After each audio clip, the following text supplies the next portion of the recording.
Sorry, dropped it. Hello, Stonehenge! Who takes the Pandorica takes the universe. But bad news, everyone. Because guess who? Ha! Listen, you lot, you're all whizzing about. It's really very distracting. Could you all just stay still a minute? Because I am talking! Now, the question of the hour is, who's got Pandorica? Answer, I do. Next question, who's coming to take it from me? Come on! Look at me! No plan, no backup, no weapons worth a damn. Oh, and something else I don't have. Anything to lose. So, if you're sitting up there in your silly little spaceship with all your silly little guns, and you've got any plans on taking the Pandorica tonight, just remember who's standing in your way. Remember every black day I ever stopped you, and then, do the smart thing. Let somebody else try first.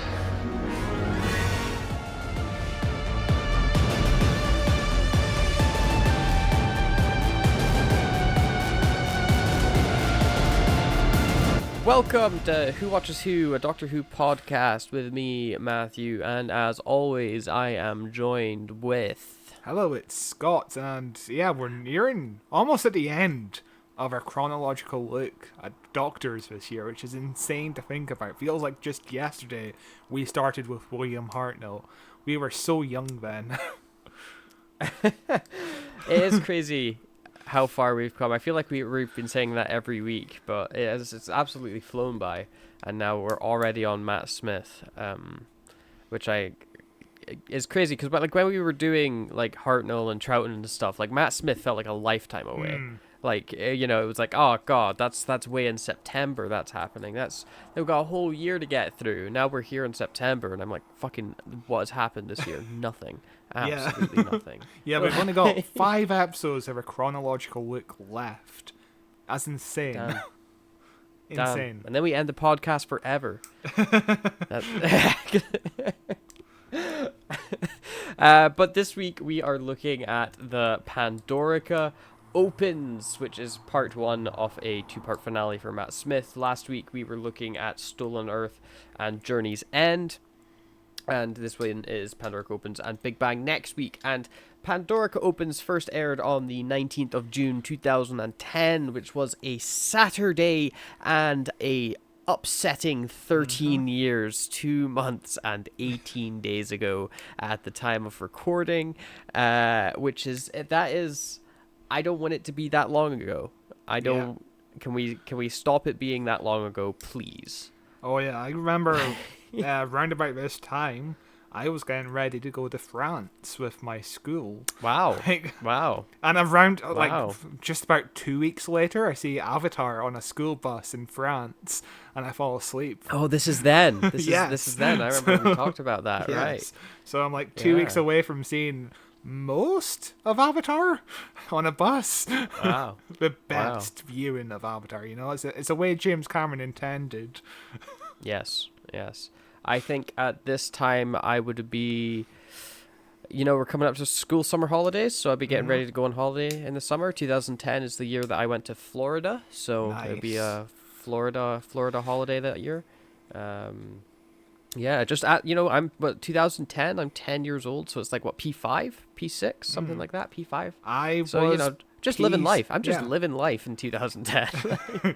I was P7 going on to secondary school the next year. So you're P7. September, which is insane to think about. So, Christ, I would have been like P4 going into P5. It's insane. Yeah. Long time ago. At the time, the US president was, of course, Mr. Barack Obama, and the UK Prime Minister was one David Cameron, who would go on to ruin politics for me forever. Despise that man. Anyway, could you guess, Scott, as someone who was alive, thinking and conscious during this day in 2010, what is number 1 at the box office? Number 1 at the box office. In the United States. 2010, it was Yes. summer, so it'll be a family-friendly movie, I would reckon. It's the summer of Toy Story 3. I don't think it might... I think that might have been July? Toy Story 3? It was a year of The Karate Kid, Iron Man 2. Am I close? You've said it. Oh. It's one of the 3 that you've said. Karate Kid, right? You are correct. Okay. The Karate Kid is number 1 at the box office. I think this is one of the first times you've ever actually managed to get it right. What's your memories of this movie? This is, of course, the Jackie Chan, Jaden Smith one. I was a big fan of the original trilogy at the time, you know. I watched it with my mum, and I went to see this movie in cinemas with my mum as well, and I really enjoyed the remake of The Karate Kid. I haven't seen it in full since 2010, so it might not hold up, but I remember really enjoying it. Like, Jaden Smith was actually really solid in that movie. I mean, we cut forward, 4 years, and he's terrible in After Earth. I mean, he's terrible in everything else he's ever done. Yeah, but I mean, he doesn't really act anymore. He now makes music, I think. But yeah, no, I remember really liking the Karate Kid movie as a kid as well. I didn't see it. I saw it on DVD, so I would have either seen it later this year in 2010 or in the next year in 2011. Because this was around the time whenever we would do a weekly shop, I was allowed to get a DVD from Asda for £10. So that is what I would do, and I would. So you know, it's a good way to watch movies. Just pick one up in the shops every now and then. What I remember Jaden Smith most for was his tweets. Do you remember his Twitter account? Incredible. His tweets are one of the main reasons I ended up discovering your movie sucks. Because he talks about Jaden's tweets when he's doing his review of After Earth, which is goddamn so long ago.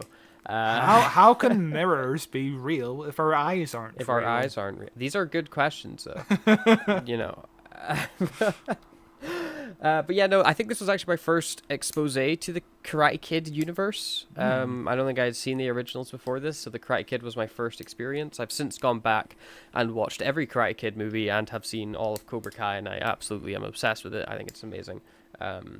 Let's hope Cobra Kai Season 6 comes out soon, because those kids are like 30 years old now. Just as well as the final season, I guess. Like, Karate Kid is so old. There's a Doctor Who reference where one of the nerdy kids is like, "Oh, did you hear a woman is being cast as Doctor Who now? Stephen Moffat has left the show."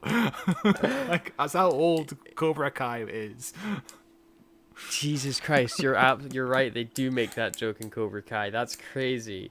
Oh my god.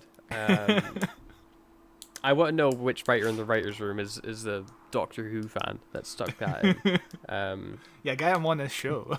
Yeah, 100%. Just before the Karate Kid is only number 1 at the box office for a week before getting taken over by Toy Story 3, which came out at the end of June and dominated for like a couple 3-4 weeks before Twilight came out. God damn, 2010, man. Before the Karate Kid, what the Karate Kid managed to knock over was Shrek Forever After, which is, I think, an underrated Shrek movie. Yes, I really enjoyed Shrek Forever After. Compare it to Shrek the Third. Yes. It is the second best Shrek movie, but that's not really saying much because Shrek 1 is kind of you know? Yeah. Shrek 2 is like a masterpiece. Yeah, Shrek 2 is amazing. Shrek 2 is genuinely amazing. Shrek Forever After is a lot of fun. Rest in peace, Smash Mouth guy, Phil. Like, he just died the other day. It's so sad. That is sad. Sad. But, you know, 2010 was certainly what we like to call a year in cinema. January is dominated by Avatar, and then, you know, various movies come out. You've got your Iron Man 2s, your Toy Story 3s, you know, just constant sequels, and there's no originality. What's new? But that has all I've got for the On This Day of Oh. 19th of June 2010. So, Scott, why don't you take us into your very extremely brief behind-the-scene writers part? Yeah, there's hardly anything to talk about this episode in terms of pre-production stuff, but the decision was made to film this episode in the penultimate recording block to give more time for special effects, which makes so much sense because we just came off of Journey's End in the Stolen Earth, where they're shooting that in like March. We're finishing it in March, and the episode airs in June, so it makes more sense to start filming this final in January. I mean, it comes out in June. That's so much more convenient, and God, I can't imagine the time constraints these special effects people go under every week. It's insane to think about. Yeah, I mean, it's still something they face, isn't it? Like, Yeah. imagine, like, how last minute some of Chibnall's scripts had to be for when they were requested. Like, imagine having to do the special effects on that. Like, you're no time at all to get something done. It's brutal. Yep. Speaking of deadlines, the swapping of the production block put Stephen Moffat in deadline hell, as he describes it. He started scripting the final in September and October 2009, while the 11th hour was being shot. So, as he's writing this episode, he's thinking back to the very first episode and being like, hey, I might change this, I might hint at this. So he was able to rewrite moments of the 11th hour as it's being shot, as he's also writing the series final. And one of those moments is like a brief shot, kind of like the shot of Nibbler at the very opening of Futurama. Yes, we talked about that Yes. shot in our episode looking at the 11th hour. Yes, Yes, the incredible, 11th incredible shot. The 11th hour was our 4th episode of the podcast. Yeah, really early in the show. Really early in the show. And yeah, it's very much like Nibbler, where you see a brief hint of Matt Smith walking past the camera in the 11th hour. This was a result of, the fact that Stephen Moffat was able to write the final and figure out, oh yeah, I want this to be in the very first episode, so he was able to get some reshoots in, which is really cool. And also, really cool. the 11th Doctor walking past the camera in the 11th hour is a future version of the 11th Doctor, where I think it's next week we'll see some brief glimpses of what the Doctor does that night. The filming for this episode started mid-January, and Moffat finished the 1st of December, so he's finished a month in advance. Compare that to when we were talking about Russell T Davies last week, where he's hardly able to finish it all. He's handed in his script the day of shooting, the very first day of shooting, which is insane. God, And that is insane. according to Stephen Moffat, the early draft was more sciencey, wyancy, but he just couldn't get it to work. So he made it more fantasy based than anything else, which it kind of adds to the theme of the series 5 being kind of like a fairy tale, which does get mentioned by River Song later in this episode. Speaking of River Song, first time this podcast we've talked about a River Song episode, I think, which is insane to think about. I could check. I feel like it is insane. I feel like it might be, because I can't think of what episode we've covered that River Song has showed up in. We haven't done Silence in the Library, have we? Nope. God, yeah, no, I don't know. Let's look at our Matt Smith playlist, because that's likely where it's going to be. Matt Smith is famously the 11th Doctor brain, so that's the playlist we have. There we go. So Matt Smith episodes. We've done the 11th Hour, Curse of the Black Spot, Sarah Jane Adventures, Dinosaurs in a Spaceship, 50th Anniversary. I don't think Sarah... She's not in any of those episodes, which is kind of insane that we're just reaching River Song 2.5 years into our podcast for such an iconic character. Yeah. God, there's too much Doctor Who, isn't there? Yeah, there's too much. There's still an insane amount of companions and monsters we still haven't done an episode on. It's insane. There's too much Doctor Who. They need to stop. They need to just stop doing it. Well, that's all the pre-production notes I have. Would you like to jump into the episode? Yeah, let's jump straight into the episode. Hey, you lot.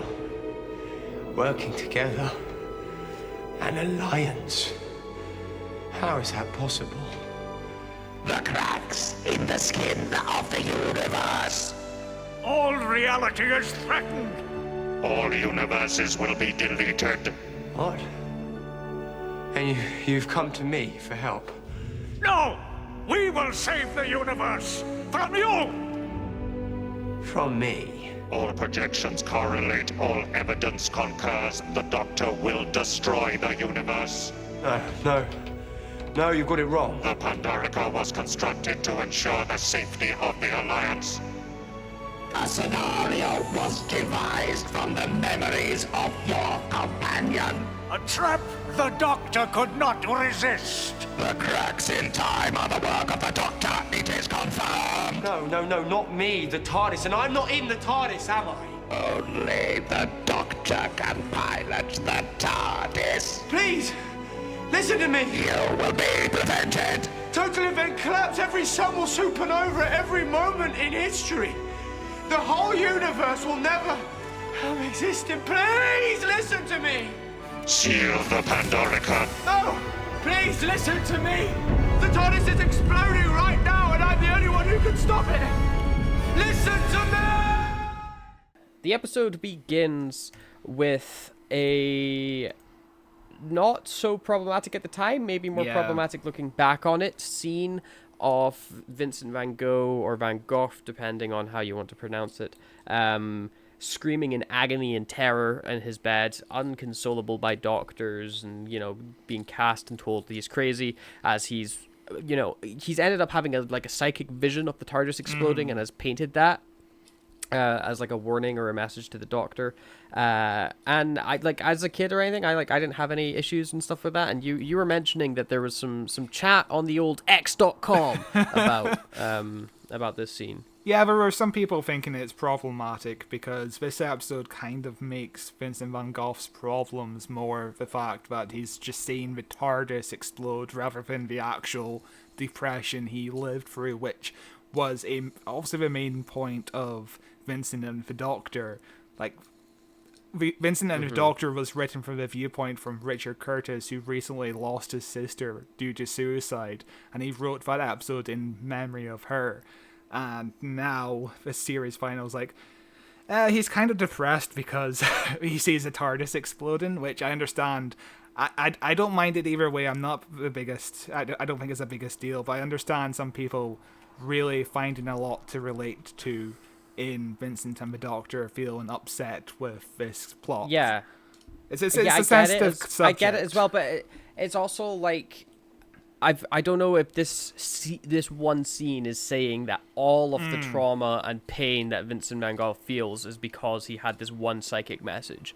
Like, sure, like, is he not a man of many depths and emotions? Can there not be many different factors that contributed to his, mental state and well-being? And maybe one of those was a psychic message he received of the future, saying that a time traveler who visited him in the past and showed him his own future is going to explode in a fiery ball of mess. Is that too much to say?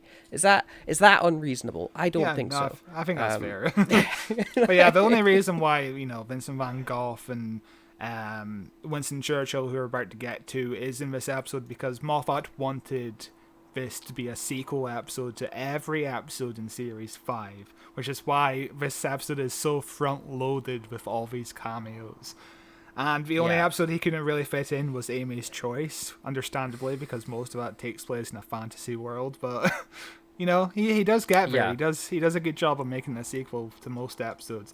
And it's interesting that we just did an episode with so many cameos, where every character is a previous companion to the Doctor in Journey's End and Stolen Earth. Whereas here, most of the cameos are historical figures or aliens, basically, which I think gives you a good contrast between who Russell T Davies is as a showrunner and Stephen Moffat as a showrunner. Stephen Moffat seems to be more interested in the sci-fi elements of the show, the fact that the Doctor can visit alien planets and historical people, and Russell T Davies is more into the family stuff. He's into the emotional arcs rather than Stephen Moffat, which it's fair enough. That's a really good point. It's a really good way of representing their two main ideals, like broad themes that they bring to the show. But we then get a scene with Winston Churchill where he is, of course, smoking a cigar, and he's getting told about this painting. And it's like a very brief scene and rather inconsequential. Yeah. But it's, a cameo for the sake of having a cameo. I don't have any strong opinions about it either way. What I do like about this and about the opening with Van Gogh and all these other people that you're bringing in from other episodes is, again, we were talking about this before, it's continuity. Yes.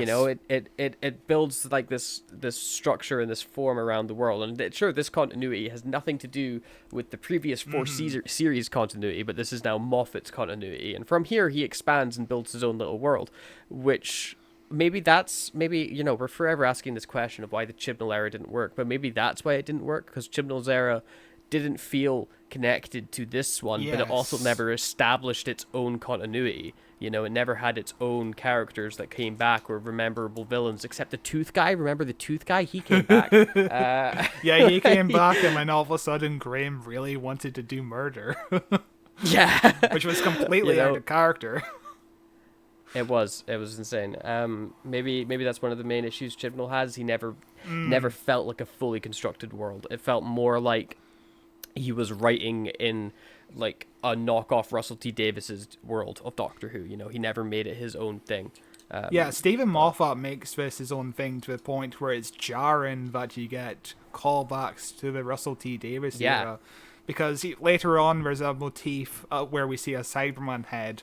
And the music from like 2006, the 2006 two-parter Cyberman episode starts playing, the famous Cyberman theme by Murray Gold, and it's like, oh yeah, that was a thing, Yeah. And also, that episode we were just talking about last week, where the Doctor is in the TARDIS and he sees the PNG images of like Martha and Rose and Donna, and it's completely out of left field. Yeah, it does. It always feels weird whenever they reference the previous era in Moffat's time, which when you get to Chibnall and he start bringing in the Jadoon and Captain Jack, it doesn't feel weird, because it's like, oh yeah, no, this makes sense, because we're not anywhere different or special right now. This is just blanket Doctor Who, don't worry about it. But going back to Winston Churchill, is this the last time we see a character smoking in Doctor Who? Because around this time, smoking was becoming more and more banned in public places, so, and also in television it was a big deal, and also in like movies, like Robert Downey Jr. was no longer allowed to smoke in like Iron Man anymore or drink. This might be the last time we see smoking in Doctor Who. I could not tell you, because it's not something I'd noticed go away. It's not something that I ever have paid attention to, and it's not something that I've ever paid attention to now that it's gone. So I honestly couldn't tell you. I could not tell you if we ever see smoking again. We might see cigarettes again, but whether or not they're lit is another thing. Or if they're lit, if they're in someone's mouth, or if they're in an ashtray, or just in the hand. There's lots of ways you can have someone smoke without showing them smoke.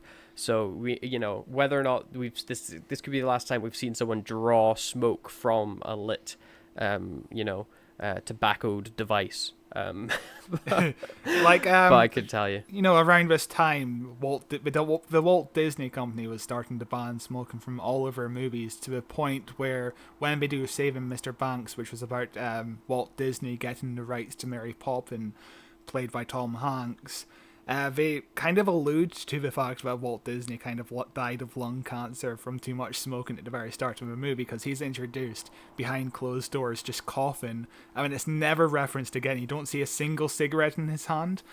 And that goes to the point where whenever you're watching like a Walt Disney Company documentary about Walt Disney, they remove all the cigarettes out of his hands. They Photoshop the cigarettes. It's like North Korea, isn't it? It's like this is the history as we want it to be.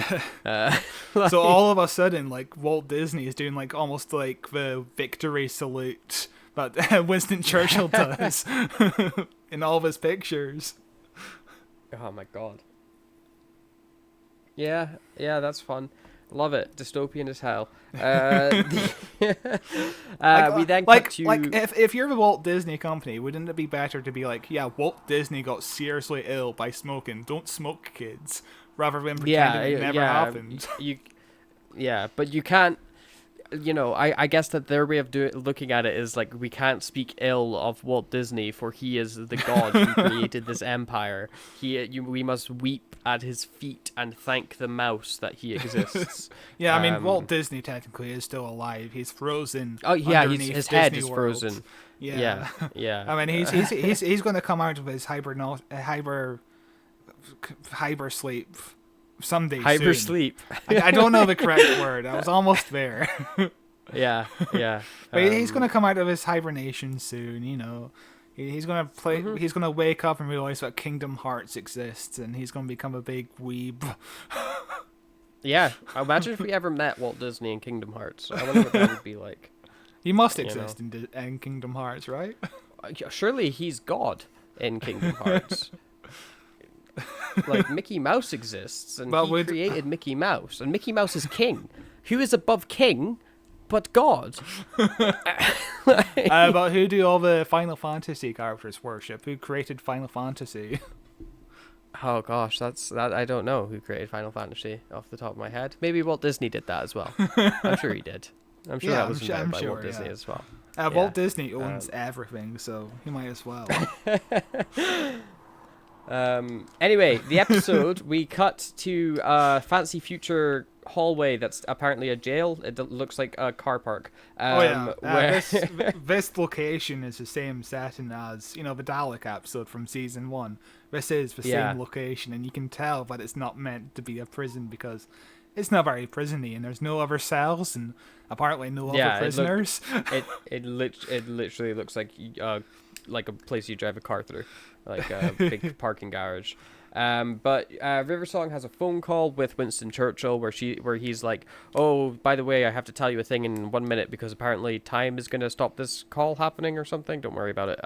And then Riversong seduces a guard on his first day of duty and gives him a big kiss on the lips. But it's a weird performance when she kisses him on the lips because the guy immediately is like, oh yes, kiss. Like he sticks out his lips massively.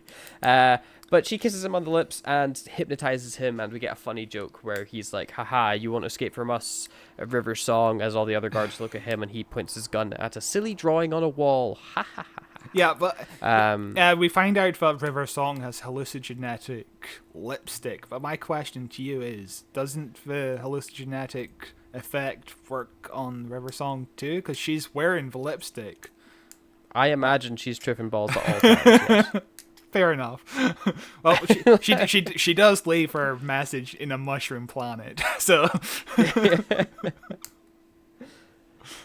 We then get Riversong stealing some paintings, specifically stealing one painting, the painting of the TARDIS exploding, from presumably Buckingham Palace, where Elizabeth X is, but which that doesn't make sense because shouldn't she be on Space Whale? What we find out Space Whale? In The Beast Below, we found out that for some reason she ages incredibly slowly, and this is apparently 2,000 years after the Doctor met her in The Beast Below, according to some research I discovered. So this is many, many, many years in advance. So why? What's the difference in making it 2,000 years or 20 or 200? Why 2,000? That's such a very specific number of years. And why does she age so slowly? Is she not a human? I guess it's all that royal blood. She is a Liz person after all. I can Google this. Liz 10. Why does Liz 10 age so slowly?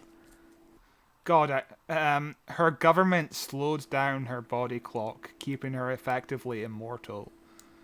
She thought she was 50 and had been on the throne for 10 years, not knowing she always lived the same 10 years. Oh, yes, they talk about it in the episode. They keep, wiping her memory. when they're in the space whales, because she has to keep. It takes her 10 years to figure out the puzzle that the space whales are getting tortured, and so every 10 years, like, she goes to go free the space whales, but then watches a video of herself being like, actually, we need to torture the space whales so that they'll fly us to safety. And then she goes, you're right, and then she wipes her memory and then does the whole thing again. And until the doctor shows up, and then they're like, wait, the space whales are want to save us, and we just decided to stab them a bunch. Whoops.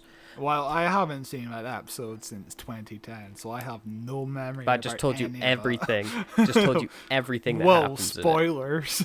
But yeah, it's been a while since I've seen that episode. It's insane. It's not great. It's also, fine. From your description, it reminds me of Peter Capaldi episode where he's punching through that wall, and he's also in a Groundhog Day situation. Yeah, but that episode's like way better than the space whale one. River Song is then in a future Mos Eisley-esque area, talking to a blue man and a generic alien who comes in to offer them something.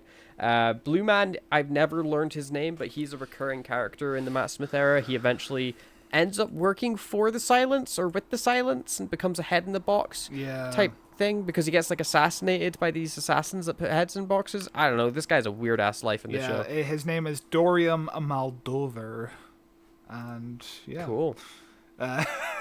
What I like about this scene is the fact we're actually on an alien planet, which sounds weird to say, but it hardly ever happens in Doctor Who. You hardly ever see an alien planet. Most of the time you're on Earth or you're on a spaceship. But this is an actual alien planet. I think Moffat's era was better. Like, with RTD's era, it was definitely Earth or spaceship. Like, that was his two spots. But I think Moffat's era got slightly better with sometimes going to alien worlds. I'm trying to look for any example, and like season 6 is like all on Earth. Series 7 maybe. Like Rings of Akatan, that's an alien planet, and that I remember that being cool because there was aliens everywhere. And then everything else is Earth. It's Cold War, that's Mars. I mean, the Series 9 final mostly took place on Gallifrey. Yeah. But Husbands of River Song doesn't take place on Earth, but it's mostly Earth. It's always Earth in Doctor Who, isn't it? Which, with this Disney budget, maybe they can go to more alien planets. Who knows? No, I want to see more Earth, please. I want to see more Sheffield. And then when it gets to like Chibnall's era, and then not only are they on Earth, but they're everywhere on Earth all the time for 5 seconds. We're in Australia right now. Oh my god, now I'm in Belgium. Wow. That Praxeus episode, which takes place on like 4 different continents, is insane. You don't need that many in 15 minutes of screen time. There's not enough time to do all that. It's insane. It is. It's dumb. Then we get a very fun scene, finally, with the Doctor and Amy, where Amy is staring at a wedding ring that she has found. Because, of course, if you don't know anything about Series 5, at this point, Rory has been zapped into infinity. And Amy has forgotten that he exists. And as recently, I think in like the last episode or something like that, she finds the wedding ring, because they were obviously engaged. And so she's like, why is there this wedding ring? What am I forgetting? And that's an important part for later on. Yeah, I think Series 5 is like the only season where there's kind of like a human connection that drives through each storyline. Yeah, because I mean, like after this, Amy and Rory just get together. Yeah, after this, Amy and Rory are just together. That's their thing. Yeah, and they end up getting divorced at the start of season 7 for no reason, and it's a whole mess. I guess the idea thinking in Series 7 is wait, do they get back together in the same episode? Because I don't remember them being divorced in Dinosaurs. Yeah, we find out they get broken up because Amy never wanted kids or something. It's something about having kids, even though they did have a kid, and it's overly complicated for no reason. And then we kind of get back together at the end of the episode, because if you remember, Series 7 was the Doctor only visiting them occasionally, like every 6 months or a year or something. Yeah, it was the beginning of the end, because it was when they leave, they die halfway through the series, and then Clara shows up, and it's like, oh damn, that's crazy. Yeah, but they aren't proper companions in season 7. The Doctor just visits them randomly now. Which I quite like that evolution of companions. Yeah, you know, where it's like where we're kind of sick of a doctor, but we're like, sometimes we want to have journeys with you. Yeah. Yeah, it's just not all the time. We're adults now. Like, yeah. And also in this scene, I find very interesting. They materialize on a planet, and we stay in the TARDIS the entire time. How often does that happen? We hear the materialization sound from inside of the TARDIS. Yeah, that's true. Yeah, saves on effects. But the Doctor tells them that they are going to go see the oldest written text in the known universe that no one's ever translated before, but they're going to do it because the TARDIS has an auto-translate machine. So they go and they travel to this alien world, which is very video game looking. Yes. It's very 2010 CGI, but somehow it looks worse than like 2006 CGI. And they must have changed CGI engines where they can get we can make a denser, more realistic looking texture, but we sacrificed lighting because the lighting is atrocious.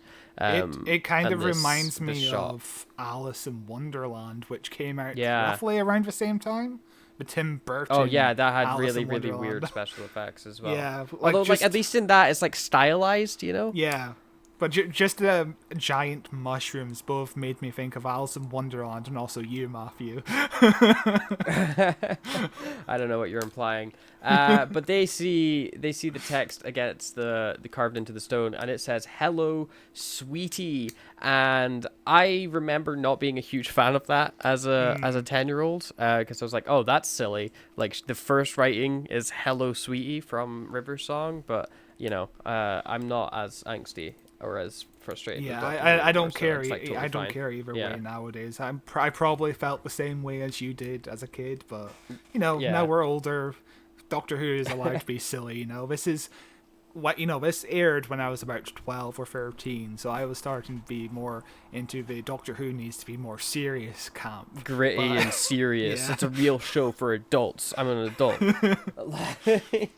But in the original draft, the message would actually say, "Doctor, I need you," which is apparently a reference to the Avengers, like the 1960s Avengers show, which gets brought up on the show all the time. Yeah. Apparently, the main character, John Steed, would always say, "Mrs. Peel, I need you," to attract the attention of his colleague at the start of every episode. And I'm just wondering this now. In Sarah Jane Adventures, every time they need Mr. Smith, Sarah Jane Smith has to say, Mr. Smith, I need you. I wonder if it's the same reference. Probably, because Russell T Davies and Moffat like the same old shows nobody's watched. We need to do an episode on the Avengers someday. Find a really good episode. Not before we do Blake 7. There's a packing order here. And also we need to do Legends of Tomorrow, where Rory basically plays the Doctor, kind of. Yeah. But also below the message is the Greek symbol of Theta Sigma, which is the Doctor's nickname in the Time Lord Academy, which is a nice little touch. Oh, that is a cute touch. Yeah, that is a cute touch. Then they travel in the TARDIS to the Roman era, where there's a heap of Roman soldiers, and Amy's very horny about them, until one of the Roman soldiers, whose actor I recognize from something, and I don't know what, but I recognize his face. Yeah, he's like a comedian or something. Yeah, he's a comedian actor. I think he was a CITV host for like many years, so he was a presenter on CITV, so you might recognize him from that. That might be right. Maybe, yeah. Yeah.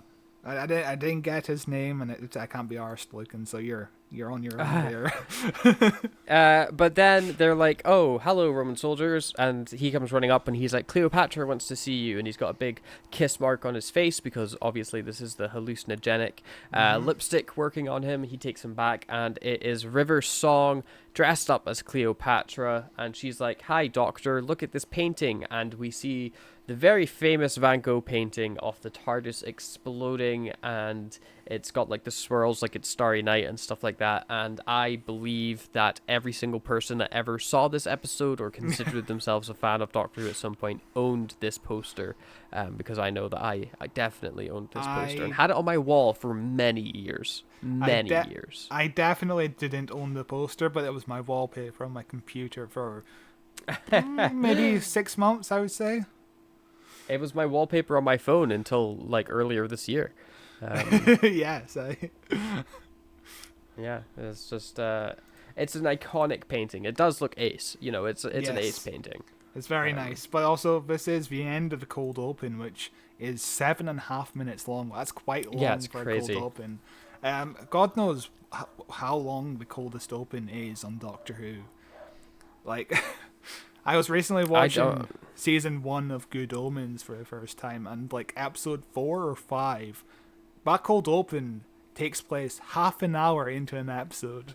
Like, the theme song comes in a half an hour into the episode, which was absolutely insane. Yeah, it's weird, isn't it? The pacing of the Good Omens show. It's a weirdly paced show. There's a lot of flashbacks on Good Omens, but you feel like it's not entirely important to the plot. You know, feels more like padding than anything else. But I haven't continued season 2 yet, so I don't know. Yeah, I got halfway through season 2, and now I'm on the One Piece train. Yeah, I'm enjoying One Piece at the minute as well. Good Omens fun. podcast probably not coming from us anytime soon. Unless Neil Gaiman is a huge fan and wants to come on and talk about talk about anything but his Doctor Who episode that got ruined. Yeah. At least he got one good episode in. Yeah. But the Doctor and that after the opening credits are all definitely running on horses and cutting back and forth between them, also in the tent, because, you know, this is Moffat, so we like to mess around with watching things in time. Yeah. But basically they figure out they need to go to Stonehenge, and they arrive at Stonehenge, and conveniently Stonehenge is super old, so they can just shoot this presumably on location. Yes, they actually got to the location for one night. So I would say like half of the scenes we see Stonehenge in this episode is the real location, but some of the scenes are fake. And the intent behind that was, if we go to the actual real life location, it's easier to then fake it, because they only got permission for one night, so it's impossible to shoot the entire episode there for one night. So you can never tell when it's fake, though. So it's really good work on their part. They do a really good job hiding it. I just wish they did a better job hiding the underground Stonehenge, because that looks fake as fuck. Yeah. But yeah, the Doctor's basically talking in this scene that, you know, the Pandorica, because that's the name of the painting, is the Pandorica Opens or something like that. Yeah. The Pandorica is this ancient story, and it's basically the same story as Pandorica's Box, which, if you know Pandorica's Box, it's a box with all the demons ever in the world in it, and then this lady called Pandorica is like, wow, cool, and opens it and fucks everybody. I'm pretty sure that's like the rough synopsis of that story that I haven't read since I was a kid. Like, she like not fucks as in literally fucks. Okay. Fucks as in like metaphorically screws over for the rest of time by introducing evil into the world. I don't remember why she opens. You knew exactly what I was going to say. I don't remember why she opens the box. I feel like she's like tricked, or like if she opens the box, she gets all of her desires, but also evil gets released. Like there's something like that. It's not a story I've thought about since I was in primary school. So also, you know, as you were saying that, I'm randomly just thinking, Moffat really loves to do storylines about paintings, because, you know, 3 years later. Yeah. The 50th anniversary, I wonder if he ever thought about having Van Gogh paint those pictures of Gallifrey, like somehow connecting that to, you know, the Time Lords are really inspired by Van Gogh, and they get him onto Gallifrey. That's maybe like coming up with the story idea note form before you even start draft one. Yeah, sort of. That's when that idea gets thrown in the bin. Like, but yeah, the entire time this episode, whenever we're speaking about what the Pandorica could contain, they always speak about how it could contain like the most dangerous man in the universe. Obviously, Moffat's intent was the entire time they're just telling you the Doctor is going to go in with Pandorica. Yeah, and they make it very obvious, especially in this next scene when they all head downstairs into the heart of the Pandorica's box, I guess, into the heart of Stonehenge, where it's suddenly this massive set with a really high ceiling. Like how Yeah. they didn't look like they went that deep underground, but don't worry about it. And there's fake cobwebs everywhere. I love the fake cobwebs. Yeah, the Pandorica Chamber was actually inspired by Indiana Jones, which is obviously a big movie, of course. Yeah, like, it's like one thing you think about when you're doing this kind What's of it about? story. What's Indiana Jones?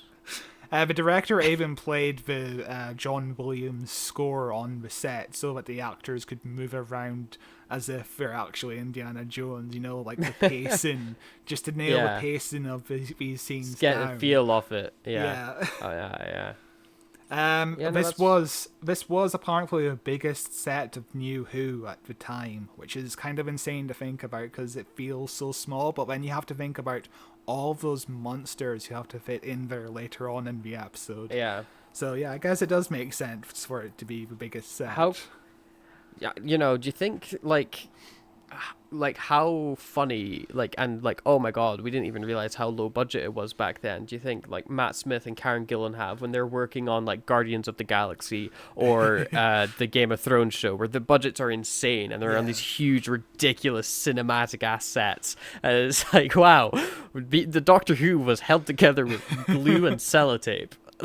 Oh god, yeah. Like, just the fact that so many of these sets in Doctor Who was just reused week to week.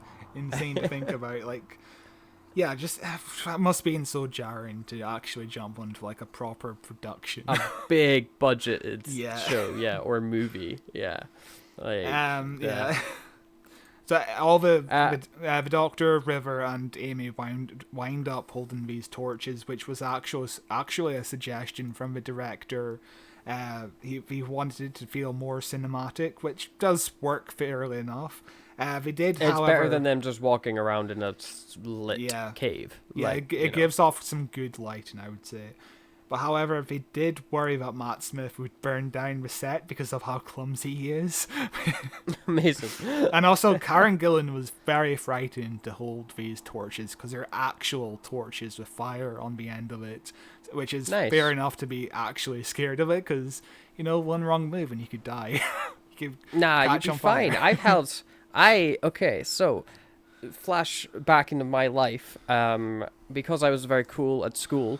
I used to go to a circus skills club after school, where we would do like stilt walking and juggling and things like that. And one of the things we did is we did torches, and we had big fire torches, and we would swing them around our heads. Yeah, and you swallowed the fire torches. We never swallowed them, but they are really hard to actually hurt yourself with. It's crazy. Like they are really big, and the fire is way further away from you than you think it is. The most is like you do feel a heat because you're like, wow, this is fire. Fire is hot, but you're never really in much danger with them. You know, as long as you're aware it's fire, so you're always in some danger. But you know, as a kid, I think we had too many talks in school about fireworks safety and shit like that, to the point where I was paranoid about fires for quite a bit. Wow. like I would hear fireworks outside and be like, oh shit, my house is going to burn down. Jesus, we used to, with that circus group thing, every year there's a big country park in the village I grew up in. Like, it's a massive country park. It's absolutely huge. And every year they would hold this huge thing. I don't want to dox myself, so I'm not going to say what it was called, but you'll know what it's called. I'm going to type it to you, see if you've ever heard of it. I might have to. But they used to hold this huge event where it was like at Halloween, everybody would come into the country park at nighttime and they'd walk around, and then we'd be doing our show with like the fire sticks and stuff like that. And then at the end of it, they release like 1 million fireworks, which is like just releasing fireworks essentially in the woods. So you know, people weren't so concerned about fire safety out here in the country. Yeah, I've heard of it. Yeah. Okay. Yeah. It was a lot of fun though. They were amazing shows. Yeah, like I just remember at one point, like my assistant teacher, who I spoke about last time, who knew David Tennant for a bit, like she came into school with a burnt jacket because her son got too close to a firework, and she's like, "See, Jesus. this is what's going to happen to you," and I'm like, "Oh fuck." You're just susceptible to propaganda. That's it. You're just really susceptible to propaganda. Yeah, you won't see But- me blowing up Parliament anytime. Actually, maybe you will. I don't know. But this is the scene where they're walking around this big Pandorica box and giving non-stop hints that it's the Doctor. Like every line the Doctor says, it's like you're talking about yourself. And then River literally is like, by the way, he's talking about himself. Yeah. Which is stuff you don't pick up on when you're 10 though. And so when like I'm watching this when I'm 10 years old, and then at the twist in the next episode when it's like, oh, this is for Matt Smith, or it's this episode, I don't remember, but where it's like this sells for Matt Smith, and it's like, oh my god, holy crap, this is so smart, so clever, Moffat, you're a god. Like this is genius level writing when you are pre-teen to early teen, which I think is why Moffat helped shape a whole generation of really annoying Doctor Who fans. Yeah, as a kid, I did not pick up on this either, and as a grown-up, I'm just watching the episode being like, yeah, I get the hint, and I'm just waiting for the moment where it's revealed that the box is for him, because that's all they talk about in this episode. That's like 80% of the episode, just hinting at it and just waiting for the box to open. Like, it's insane, but the entire episode from here on is either underneath Stonehenge or on top of Stonehenge. Like, we go back to the Roman village at one point for like 2 minutes. But this is the rest of the episode. Just these two sets. It's insane. It is. But that's the thing with this episode as well. It's like I remember this episode being amazing. Yeah. I adored this episode when it first came out. It's like, holy crap, this episode was incredible. And then when the finale tops it, it's like, oh my god, amazing. And then watching this episode back again, it's like, why this isn't as good as I remember? Stop. What's going on? Like it just doesn't hit as much, and I don't. Yeah. It's probably just because I'm no longer that. I'm now a mature adult man. Whose light just fucking died on him. Who I'm just in a different headspace completely when it comes to consuming media, and I've seen it so many times. It's never gonna have that first fucking experience. Never gonna live up to those memories. For me, the episode just feels way too small. Like, we just came off of Journey's End and The Stolen Earth. I keep getting those titles backwards for some reason, but you know what I'm... but yeah, Journey's End is end. But, that episode had a huge budget because you're getting back every guest star in starring roles, not just cameos. And it just feels so much bigger. But according to the director, this episode, these two parts were about the same budget as any other episode of Series 5. Or less, according to him. So, so when you're at a series final, you need, I would say you need a bigger budget than most of the other episodes if you want to make it feel bigger, but...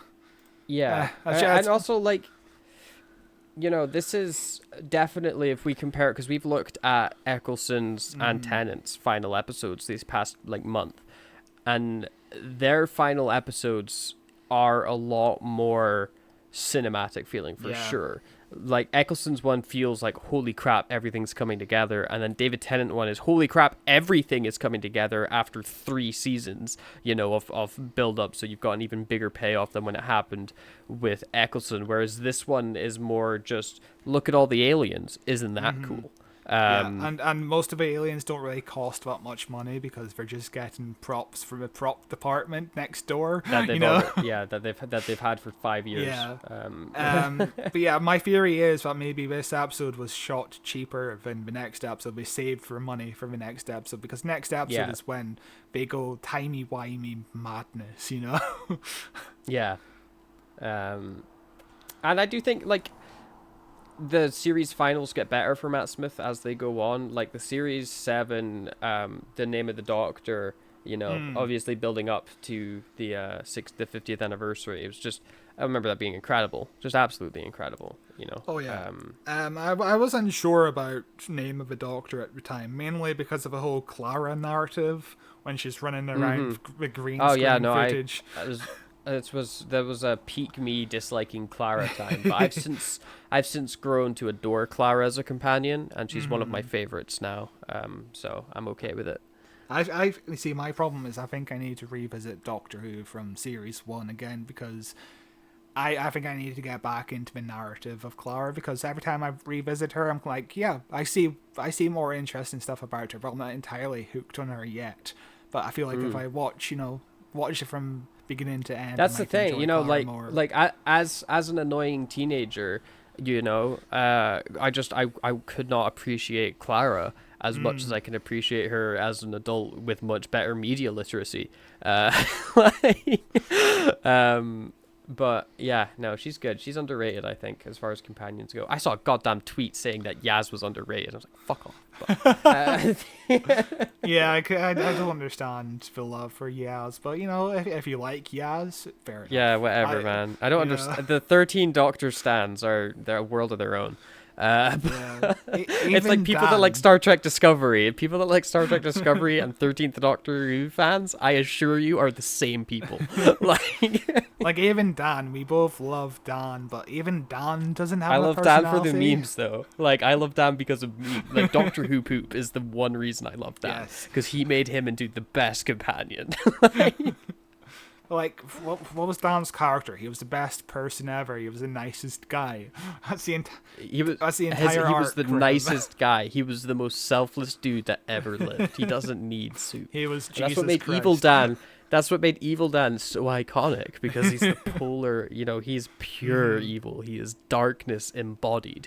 You know, nobody needs soup more than him. My favorite meme is where he sees the kids at Halloween. Sorry, Halloween. I don't know why I keep getting things mixed up, but when he sees the kids at Halloween, and he closes the door on them, like that's a poop. Yeah. And then the adult, I like when the adult shows up and then he gives the adult all the sweets. No, it's brilliant. But anyway, back to the episode. The Doctor takes a minute. He's got some really fun lines in this scene. He takes a minute to figure out when he says everyone's going to show up, that means everyone. And Rivers the whole time is like, Doctor, everyone. But he's got some fun lines about the Daleks and the Cybermen teaming up. And he's like, oh, Daleks are so angry all the time. And, you know, he's got some really fun Doctor quips in here. And I adore Matt Smith's performance as the Doctor. He's so good. Is the 11th Doctor always this slow? Because later on he's talking to Rory without realizing he's talking to Rory for a solid minute. Yeah, no, Matt Smith. Yeah, no, Matt Smith's Doctor is always that slow. Yeah, because like his whole thing is he's like really fun and quippy, but like socially completely inept. You know, and like there's many times where he is so, and that's what made, like in retrospect, his relationship with Clara great, and especially when Capaldi comes in, because Capaldi's even more socially inept than Matt Smith's Doctor was, and so it was like he would just be rude and awful to people, and Clara's there looking at him like, Doctor, what are you doing? But you know, I love him. God, I miss Capaldi's era. If the 11th Doctor or 12th Doctor had a friend go up to them and talk about cancer, at least he wouldn't. Yeah, no, they would be able to have a proper conversation. They wouldn't just be like, bye. You know, I'm too awkward for this. This is too awkward for me. Sorry. I mean, they never address it again. You know. It's no big deal. That's why. Yeah. God. It's insane. It's crazy as well, because like we've talked about Chib Knowles talking about his intention with those episodes, and his intention is so good, and his idea is so good, and then something gets lost in translation.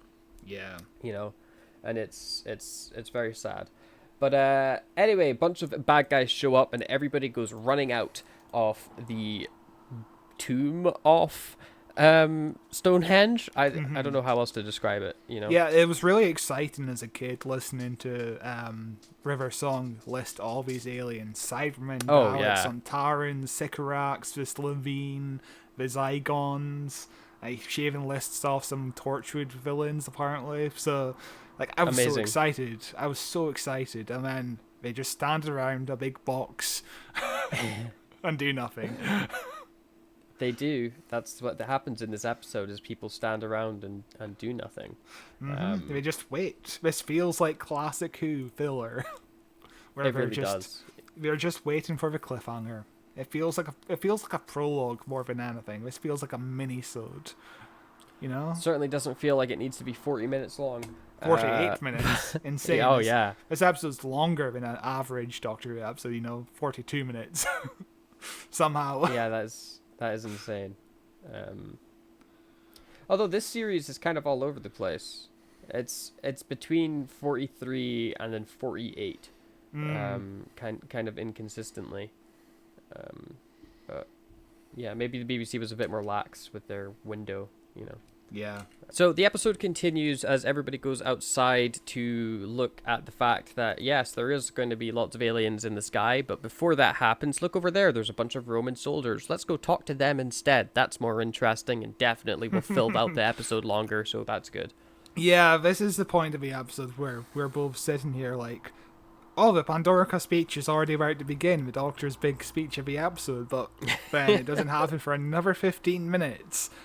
This episode just feels like it's just padding, which I feel like I've said before, but, it's just padding. It feels like episode 3 of The Enemy of the World, where it's like, actually not as bad as The Enemy of the World part 3, but, just waiting for the cliffhanger.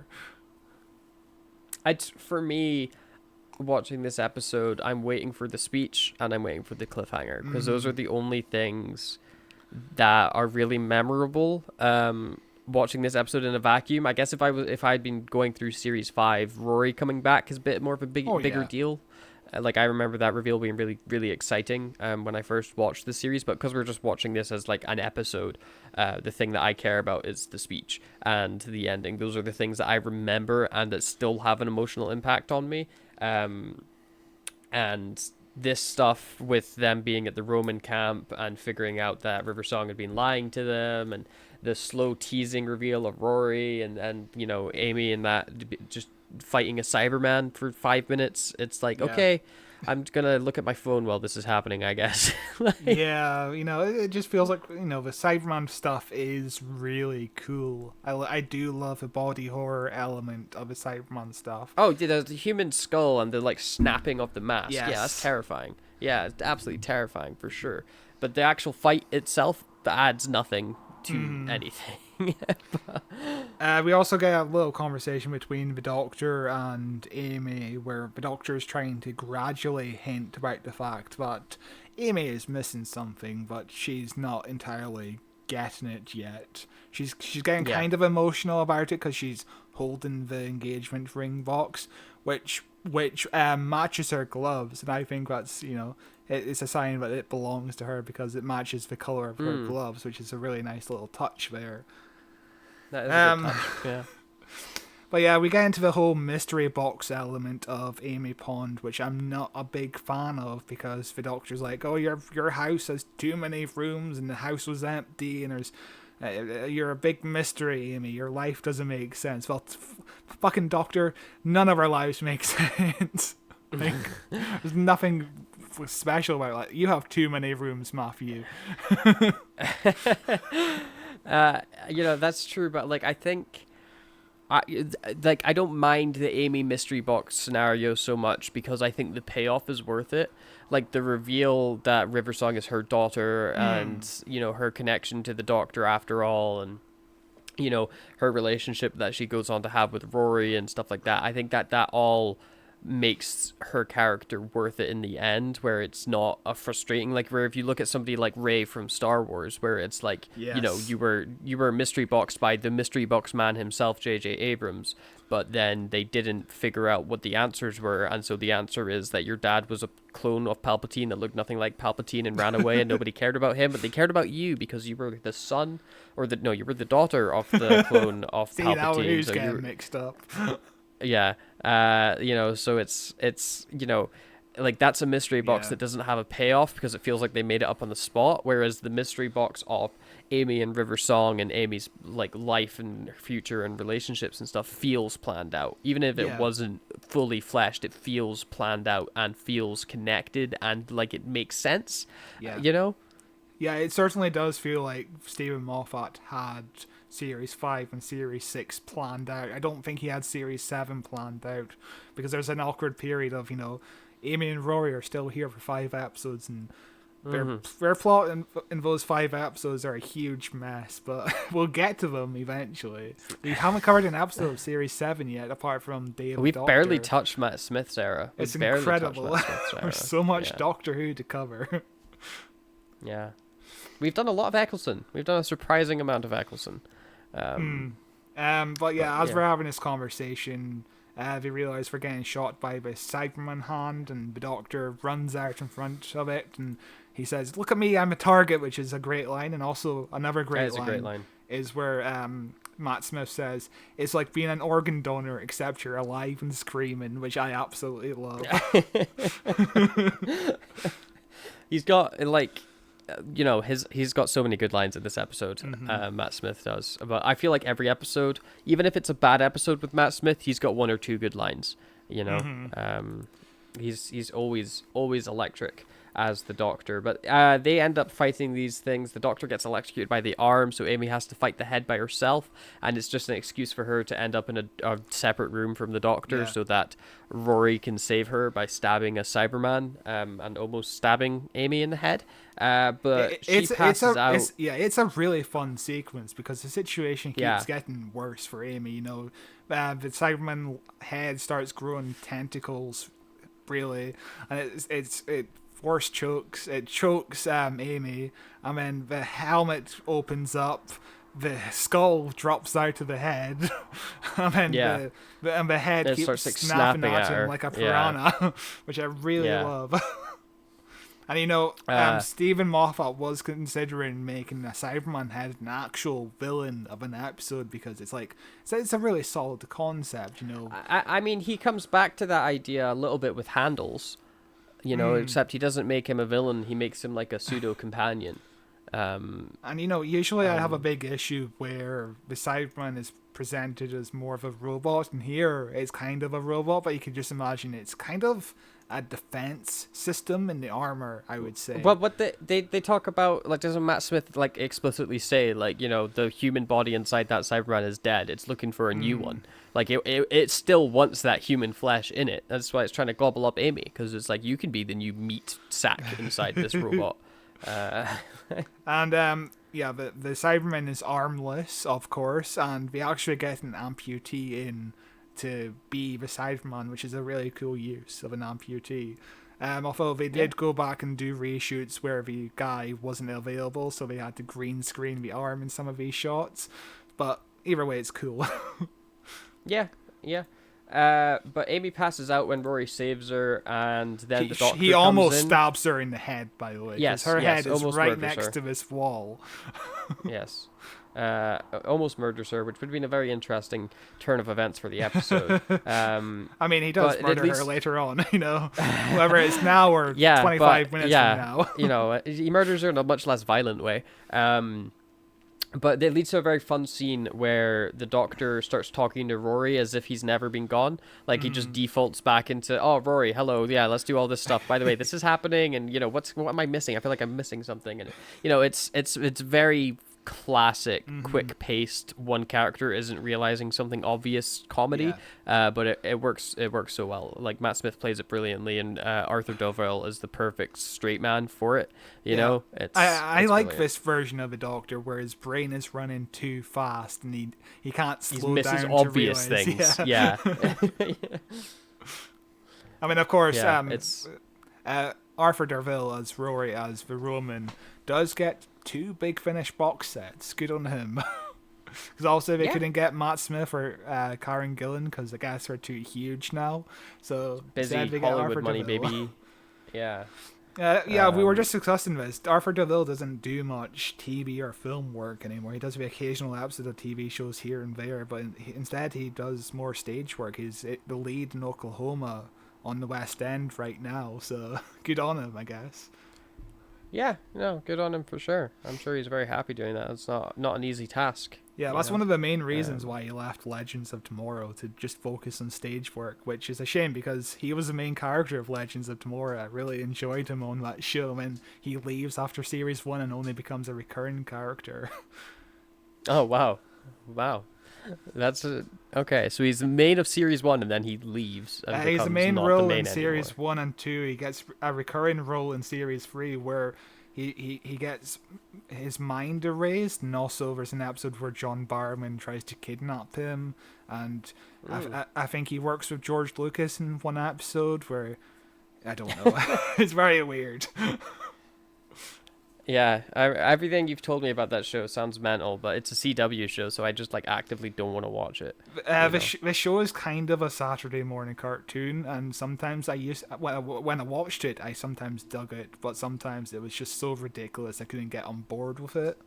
Like, there's a story arc where the season opens and there's a unicorn at Woodstock killing people with its horn, and one of the characters gets his nipple grazed by the unicorn and he loses his nipple, and they send the unicorn to hell, and then at the end of the season the unicorn comes back with the nipple, and the nipple reattaches to this guy, and then the guy turns evil because the nipple was in hell. Jesus Christ, that's a lot. It's insane. That is insane. That it doesn't sound good though. It doesn't sound very good, but it does sound insane. It's good in a bad way, if that makes sense. It's more like a B comedy kind of thing. Yeah.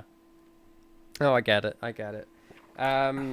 But anyway, Rory's very sad, and he asks if Amy's going to remember him, and if he's missed him. And the doctor doesn't say anything, but he looks very sad. And then the Pandorica starts to go all glowy and weird looking. It actually holds up really well, I think. The Pandorica itself, I think it looks rad. Like that green glowing light within, like it looks cool. It looks cool.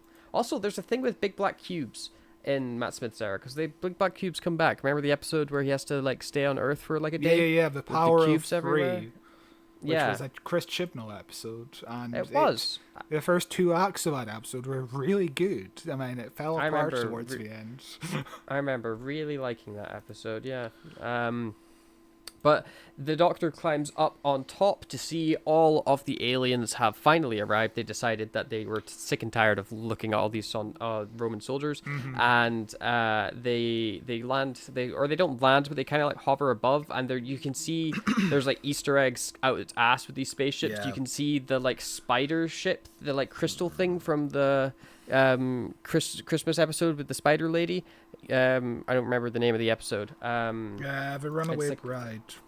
Yes, the Runaway Bride Christmas special. You can see that spaceship, which is just the immediate screenshot that I'm looking at. I can make that one out. There's probably like a billion more. There's a Sontaran ship. I see a Sontaran ship that isn't just a ball. It's got the big spiky side things on it. Because I wonder when that started. That started. So this scene, the mill, the special effects studio really wanted it to look like Close Encounters of the Third Kind, and I think they nailed with all it. the It lights. looks Yeah. really good, and the Doctor in the spotlight looks really, really good. And It looks amazing, yeah. And of course, it's Matt Smith's Doctor, so the speech really starts off with him dropping the microphone and apologising. I love it. It's perfect. And you know, as a kid, this speech was so epic, and over the summer of 2010, I wound up memorizing every word in this speech. Wow. Wowee. But you know, 13 years later, and I've completely forgotten about it, to the point where now I think it's just kind of underwhelming. It's still solid, but it's underwhelming, I would say. I don't know. Like, I watched it this morning and it didn't impact me, and then I'm watching it again like right now for the show, and I was like, God, that was awesome. So I don't know, maybe it just depends on what mood I'm in, but I loved this speech. I also loved it as a kid. Whenever one of my favorite parts of watching Matt Smith's era of Doctor Who is for him to give a speech. Like, I'm just like, you know, get to the end of the episode so Matt Smith can give a big monologue, please. That's all I'm here for. That's all I care about, because nobody can give a monologue like Matt Smith. It gives me goosebumps every goddamn time I'm listening to his Doctor give a monologue. It's brilliant. And you know, if this was series 7 or 6, you know I Am the Doctor would be the main And theme, it would be but- even better. I would be like floating in ecstasy. I could not stop if that was playing right now. It'd be incredible. I do think this song kind of quotes "I Am the Doctor" in a couple of places here and there, but it's an original score here. We're not at the stage of Murray Gold not having enough budget to make music yet, and overusing "I Am the Doctor." So it's an actual song he uses in the scene. Yeah, fair enough. But it's a good scene, despite the fact it's missing "I Am the Doctor." Really, really enjoy it. It's definitely, I think,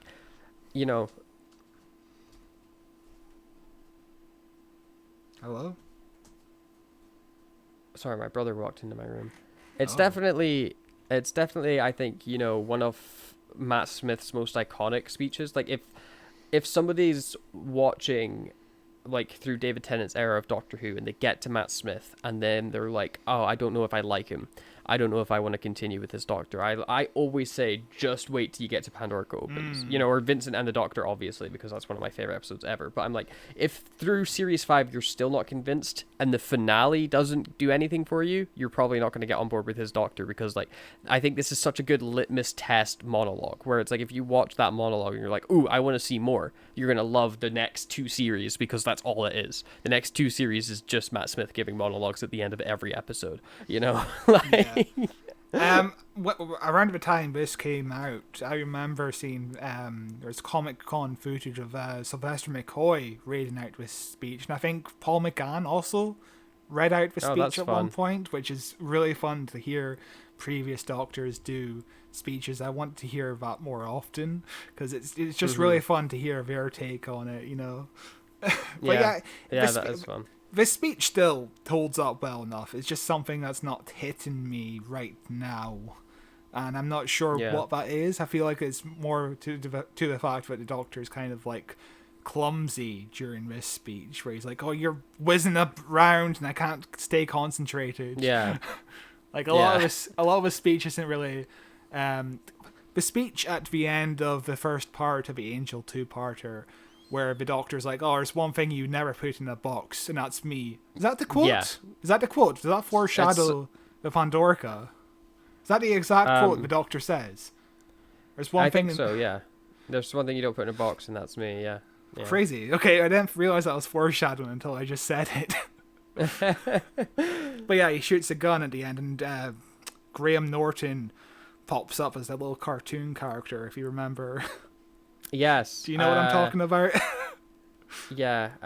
As a cartoon, I know what you're talking about with the scene. I don't know this Graham Norton part. So when the episode originally aired, I think it was only in England. The show after Doctor Who was some Graham Norton show, and in America, when they're about to put on the next show, and they put up like a little graphic saying "Up next, the Graham Norton show." Well, at this iconic cliffhanger, Graham Norton as a cartoon just pops up and is like, "Yeah, Graham Norton is coming up next."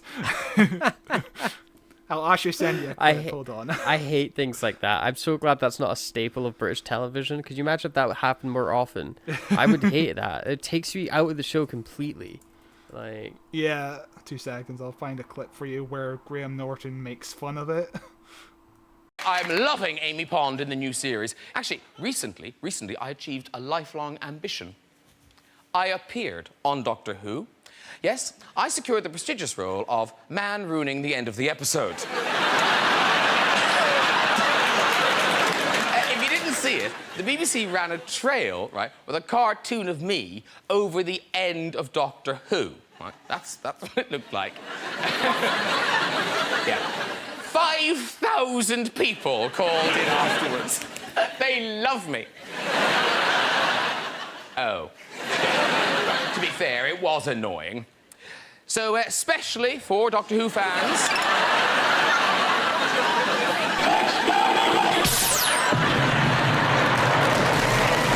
Happy now? Let's get some guests on! oh, that's fun. At least they made fun of themselves. Yeah, well, 5,000 people complained about it, apparently, which is wild amazing. to think about. And that's not the first time Graham Norton accidentally ruined an episode of Doctor Who. When Rose first premiered, I think he had a show after Doctor Who as well. I think it was like a Joseph and his multicolored dreamcoat kind of show or something. And they put on the microphones by mistake, so when you're watching the episode on TV, you can hear Graham Norton rehearse for the show after Doctor Who. And that's during Oh my the God. opening scene where Rose Tyler is walking around the mall and about to be attacked by Autons. And speaking of Autons, they show up in this episode. Shall we jump back into Doctor Who? Oh yes, yes. Back to the episode.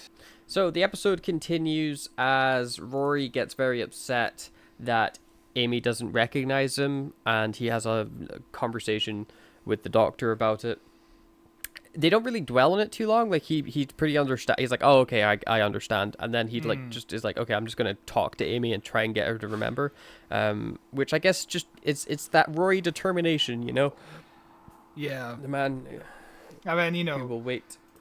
As a kid, I knew, I was like getting to the point of watching Doctor Who critically to the point where I knew something was going to go wrong, and you're just waiting here for like almost 20 minutes for something to go wrong. You know what's going to happen. But that's the whole episode. You just know there's something going to happen, but you're just waiting. I mean, that's the issue with part ones in general, though, isn't it? Not really. Like any part one, you're always waiting for the end because the end will be a cliffhanger that builds you into part two. You're like, how's this going to end? And it's going to end badly, and you know it's going to end badly. Like think Infinity War. You're like, that's part one. Of course it's going to end badly so that they can win in part two because that's just how stories work. Yeah, but, part one of Infinity War still had a story. We're not just waiting for the cliffhanger to happen. You're not just waiting for a magic box to open and characters to appear, like stuff happens in Infinity War. Does it? Yes. They have a big fight. I know they have a big fight that's like straight from Phantom Menace. I don't really remember Infinity War that much. There's a lot of emotional stakes in Infinity War, And also, yeah, of course. Well, they've had 10 years for Infinity War. Yeah. They got one series for this finale. But still, it just it feels like there should be more stakes here because, again, you're just waiting for something to happen. It does feel drawn out, especially at this end where we're cutting between like 3 scenes for the next 20 minutes, and it's like especially this opening bit here with this scene when they start to figure out that when Riversong lands the TARDIS in Amy's house and finds out that all the Romans are Autons. Like as soon as that, like it takes them, they're like, wait, hang on, what do you mean? What's going on? Huh? What's that mean? Huh? As we're watching all the Romans suddenly start to act strangely, and it takes forever for that final reveal to actually come in, where they all like get like taken over by the Nestine consciousness. Like I get what you're saying, that this ending part especially is dragged out to really stretch that runtime, because oh boy is there not a lot of substance. Because River Song lands the TARDIS just outside of Amy's house, and it's smart on Moffat's part because there's no point where River Song is like, where am I? I have no idea where I am, because obviously she grew up around this house because she was best friends with Amy and Rory, and I presume Moffat was thinking of that around about now, as that like a future twist he could implement. But I feel I'm sure it's written down somewhere. Yeah. But if he was thinking of that, it feels like there should be a moment in series 5 where Amy and Rory are like, oh yeah, do you remember our best friend Mel? She always said this. It feels like there should have been more foreshadowing to Mel, because when that twist happens in series 6, when they find out they grew up with River Song essentially. It feels like it comes out of nowhere, even though Stephen Moffat planned that out quite far in advance. I guess it's just like, it's hard, like how do you fit a conversation around a childhood best friend without it seeming like obvious foreshadowing? I mean, how do you fit that into a story where it's like, oh, you're going to naturally bring up your childhood friend from when you were 8? I mean, he could have done it in this episode, in the conversation with Amy when Rory is trying to jog her memories. He could have been like, you remember when we were kids, me, you, and Mel would go and do this, and we spent all of this time together, and I guess, but at that point, if you're going me, you, and Mel, like the audience is going, who? What do you mean you and who's this Mel? Have you not mentioned Mel before now? Like you need to show it in like a flashback of them as kids playing together earlier in the season, but then like you can't do that unless you're doing the reveal of who Mel is this series. It's a messy twist to kind of reveal. Because it's being told like out of order, obviously, because timey-wimey nonsense. But yeah, River Song runs upstairs in the house, and she goes to Amy's bedroom, and she sees a book about Roman history, and she sees the Pandora. God, I'm about to say Pandorica. What's Pandora's Box book? Yeah, Pandora. Okay. Yeah, the planet Pandora, like in Avatar. I'm about to watch Avatar very soon, by the way. Like, I'm working Good. through James Cameron's filmography. I just watched Terminator, and I just watched Terminator, and I thought the Cyberman scene earlier on in the episode was very reminiscent of Terminator, and I forgot to mention that. Terminator's a good movie. It's Terminator so 2 is the best one, though. It Terminator is, 2 yes. is the best No, one. actually, Yeah. Genesis is the best one, which stars Matt Smith. Yes, you're right. No, Terminator 2 and Aliens are phenomenal movies. Oh God, yeah. I'm about to watch the first Alien. I'm gonna watch Oh, Aliens, nice. and I'm about to do a David Fincher watch because the podcast Blank Check are about to do a Fincher miniseries, and I just realized I haven't seen any of his films. So I've seen one of his movies. I've seen the one he did with Nicolas Cage. right, okay. I don't remember what it's called. It's mental. Which Raising Alien Arizona? movie has?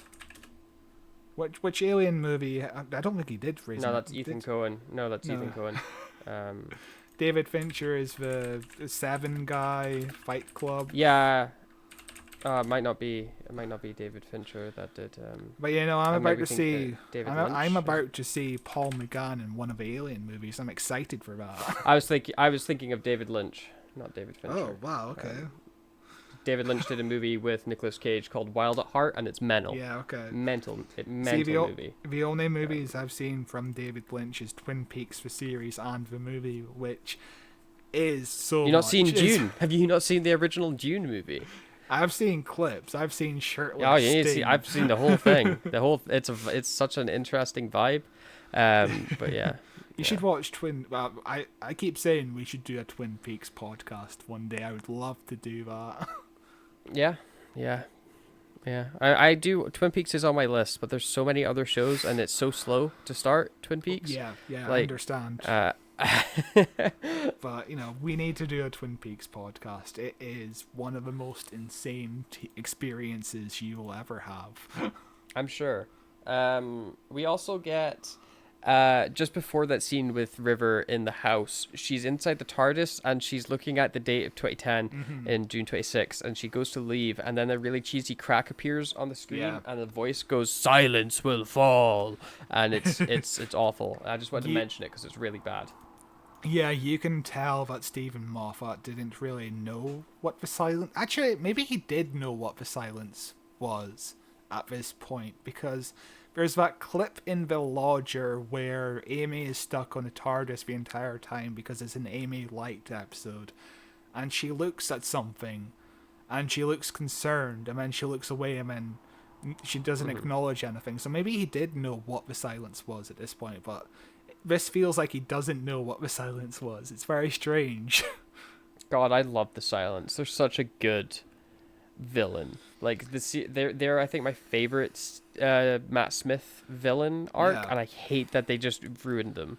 They make them so not interesting by making them into a good guy religious cult, Well, here's a little sneak peek preview for you in our schedule next year. It's the 55th anniversary of the moon landing, and we might do the day of the astronaut. No, the day of the moon. What was the first episode called again? One of the episodes was called The Impossible Astronaut. The Impossible Astronaut, and then Day of the Moon. Yeah, okay, I was right. Yeah. The Day of the Astronaut was close enough. I love we might do that. Yeah, I'm looking forward to that. We then get a very heartbreaking-ish scene with Rory and Amy where like Rory's trying to make Amy remember, and she's kind of remembering but not quite, but she's also like she's experiencing emotions that she can't understand, like she's crying with joy and happiness, but she doesn't know why she's feeling those things, and it's very sad. It's very sad. Yeah. We it's- kind of briefly touched on this earlier, where this is kind of the last remnants of like Moffat's human connection in terms of like storylines, because if you think about the next series final, that's all timey-wimey. There's no emotional heart to the wedding of Riversong, really, I don't think. It's just mostly timey-wimey, which lost my mum as a casual viewer of Doctor Who, you know, because she was still into the show in series 5 because there was still an emotional connection, but then it just became, I think Stephen Moffat really loves his mystery boxes, and how does the Doctor get out of this situations that I'm going to foreshadow, like when he gets shot on the beach, and it gets a bit too much.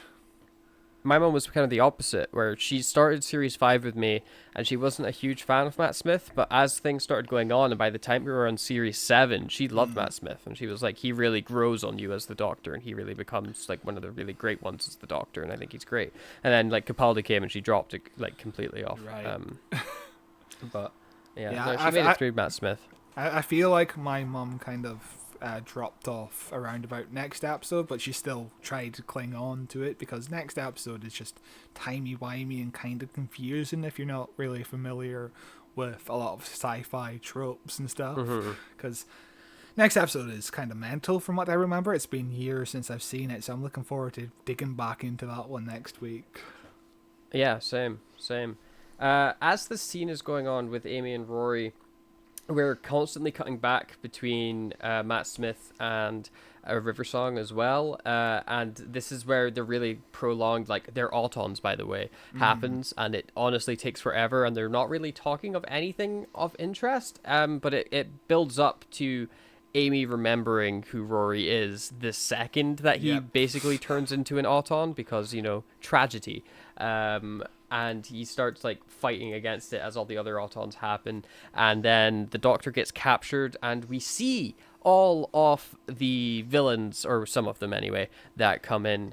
There's quite the smorgasbord of costumes here, isn't there? Yeah, all of the practical villains that's been introduced in series 1 of Doctor Who, basically, because the CGI budget isn't there. So there's no Slovene, there's no Adipose. You know, there's a fair decent amount. There's even weevils and blowfish from Torchwood. I haven't seen the blowfish. I think they're in the background somewhere. I haven't really caught them.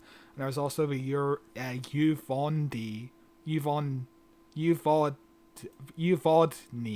from Sarah Jane Adventures, apparently. So I haven't seen that either. It's kind of like a cricket man. But this is also where we get to see the Power Ranger Daleks again, because they don't do anything ever, and I don't remember if we see them again after this. We might see them briefly for like a shot. I think they show up. Did they show up in the Chibnall era? I feel like they did, and we all clapped and cheered and gave him a thumbs up, because there was like a Power Ranger Dalek, and we were like, "Hey, nice one, Chibnall, well done." What is the official name of these Daleks? Because I keep on Power forgetting. Ranger Daleks. No, Power Ranger. That's what they're the Power Ranger Daleks. Because I'm trying to Google this. I actually need for proper names to find out. Google Power Ranger Daleks.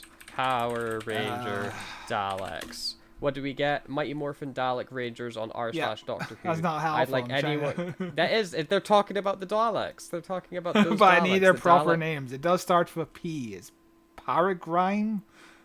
I don't know. I've always called them the Power Ranger Daleks. They're called the Paradigm Daleks, apparently. Going to TARDIS Wikia, which is the best source of any Doctor Who information, really. I'm clicking on appearances. Victory of the Daleks, the Pandorica Opens, the Wedding of Riversong, and Asylum of the Daleks, and also the Time of the Doctor. Yes, I knew that the Time of the Doctor. Is that that's the Christmas special episode? where the Doctor regenerates. It's a yes. It's a very vague description. It's Matt Smith's regeneration episode. Apparently they show up there. But They show up very briefly. Yeah, and also very in the adventure game City of the Daleks, which was a series of video games on the computer that you could get for free. That was released in like 2010. So, which I always felt which I played as a kid, and my laptop never could work with the games. Amazing. Really. Those Daleks, they always felt like they were meant for something bigger, Yes. and they never did anything interesting with them. Yeah. It but felt the like Moffat kind of chickened out of using them because of the kind of backlash, because a lot of people were comparing them to the Power Rangers or the Teletubbies, Yeah. Yeah. Which because they're such bright, broad colors. Yeah. It's a very interesting choice to make. It doesn't look terrible. I don't hate the design of them. I mean, I just wish that I knew more about them. And these Daleks, of course, infamously appeared in the 2010 Christmas idents on BBC One, where they advertised all their Christmas programming, including kind of a spin-off show to Little Britain called Come Fly With Me. It's that terrible show where David Walliams and Matt Lucas run an airport, and it got reviewed. It's terrible apparently, and there's that one infamous sketch where they played Japanese women who really like Martin Clune, and Cool. Matt Lucas does a really cool impression of an Asian lady. It's really cool. It's neat. 2010 was a long time ago. But yeah, the Doctor basically, he's like, why have all my worst enemies all teamed up? And they were like, we all teamed up to lock you in this box, Doctor. Ha ha ha ha ha. Because you're the biggest threat the universe has ever seen. And the Doctor's like, no, you've got it wrong. You can't lock me in a box. Please don't do this. This is very bad for everybody. As Rory loses control of his body and shoots Amy with his little auton hand, and the episode ends with the universe imploding, where like all the stars blowing up and everything turning to darkness, which is kind of like that's where we're at with Doctor Who series finales at this point. It always has to be the universe ends, and it's the same still to this day with the things like Flux and stuff. Like it's always the universe is about to end.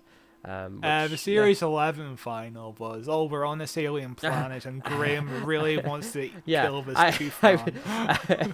I would rather the universe about to end than have to live through another episode of the Battle of Ranskor Avkolos. Do you have that name in front of you? Because it's impressive that you can pull it out of your mind every time. It's such an iconic name. I don't understand how you don't have it memorized. That's the thing.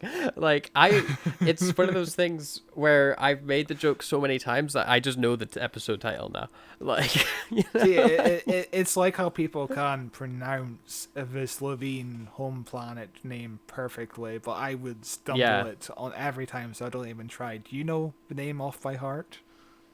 Oh Christ. Plaxo Torius almost. Oh God, no! There was definitely a time in my Doctor Who fandom where I would have been able to do it. I can hear it in my head, but I can't. I know I'm gonna miss something, so I'm not gonna attempt it right now because I don't remember it fully. When I pronounce there was one time. Yeah, there was one time where I definitely could have done it. This episode, I love the concept of every villain teaming up against the Doctor, because we're like, this guy is really dangerous because he time travels every week. He keeps beating us up. Yeah. He's of course people would be like, this guy with a time machine is a bit dangerous, isn't he? Like even good guys would be like that, Yeah. But of course he's the good guy. But of course the Daleks are like, you're going to destroy the universe, and the Doctor's like, no, the TARDIS is exploding, it's going to destroy the universe, I'm not in the TARDIS. And the Daleks are like, only the Doctor could pilot the TARDIS. Yeah, because if a TARDIS dies, that's a pretty big event. If the TARDIS dies and explodes, like that's gonna do a lot of damage, so they need to make sure that doesn't happen. If the TARDIS imagine if they blew up a TARDIS in the show. God, imagine the destruction that would happen from that.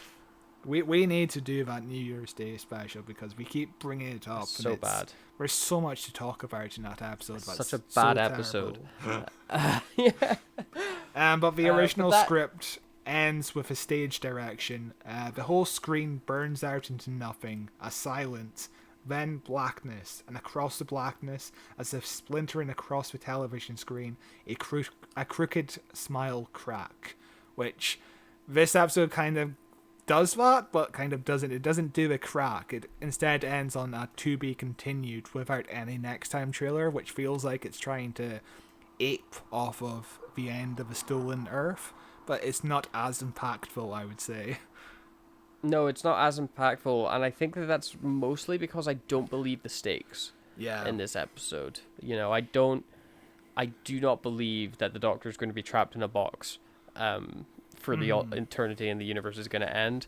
And I don't know what and maybe it's just because we're missing that human connection. Like, we've kind of got it with the Amy Rory drama, but we have it nowhere near the scale we had it in Stolen Earth and Journey's End, where you don't care, like, you don't believe ever that Davros is going to destroy the Earth and win, but you're like, are they going to make it out okay? Is everyone going to live? Is everyone going to escape? You care about that personal dynamic, which is why you're hooked, whereas this doesn't really have that personal dynamic besides the, oh my god, did Amy just die?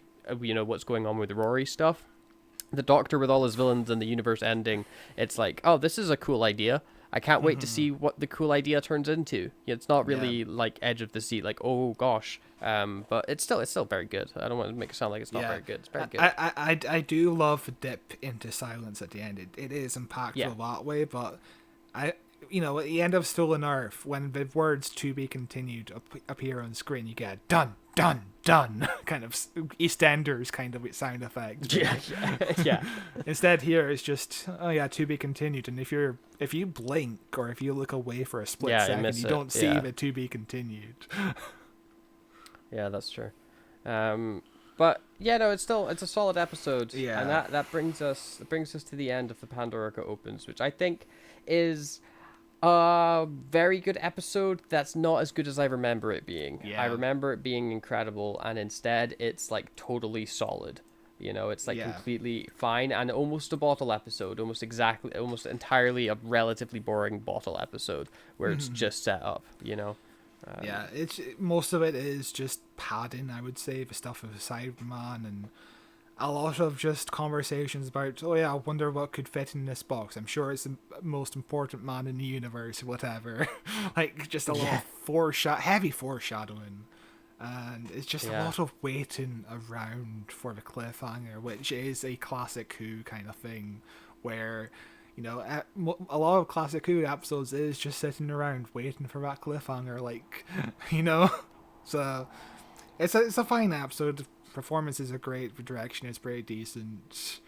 The writing is really strong from Stephen Moffat, of course, but it's just not as impactful as it was when I was a kid. You know, it just doesn't hit quite the same way, as because you're just, you know, the ending and you're just waiting for it to happen. It's kind of like an M. Night Shyamalan twist at the end, where you can kind of, if you know the twist, maybe the impact of every other scene doesn't quite hit because you're just waiting for the twist, you know? Yeah. No, I get what you're saying. But still, I had a good time. I'm really looking forward to next week when we look at the Big Bang to conclude our look into Matt Smith's Is that era. the episode where Sheldon Cooper comes in and goes bazinga? Yeah, he says bazinga, and it's very funny, and everyone claps and whoops. But I don't really remember much from this episode, so I'm looking forward to seeing what it's actually like. So yeah, I look forward to that coming out next Friday. If you can listen to this podcast anywhere you get podcasts in audio form and in video form. We're in video form at youtube.com/whowatcheswhopod, where you can see our wonderful, beautiful, lovely faces. You can also listen to us in audio form on Spotify, Apple Podcasts, Google Podcasts, Amazon Music. There's an RSS link where you can plug us in to your podcast app of choice if you prefer to consume podcasts in audio form, which is the way that I like to consume them. I don't understand people that use video podcasts. Insane to me. But, you know, video podcasts is, I think, more popular than audio podcasts, actually. Recently our Our YouTube has become more popular than our audio. It used to be the other way around. It's crazy. Which, yeah, I guess moving to video does help with our YouTube views. Even though, Yeah. in my head, it's even worse because people have to look at your face. But you know, Yeah, that's in my head as well. But you can find us on Facebook at Who Watches Who, on x.com at Watches Doctor. You can find my gaming channel, Psychedelic Gaming Hobos. And until then, we will see you next week with the Big Bang. Bye bye. bye.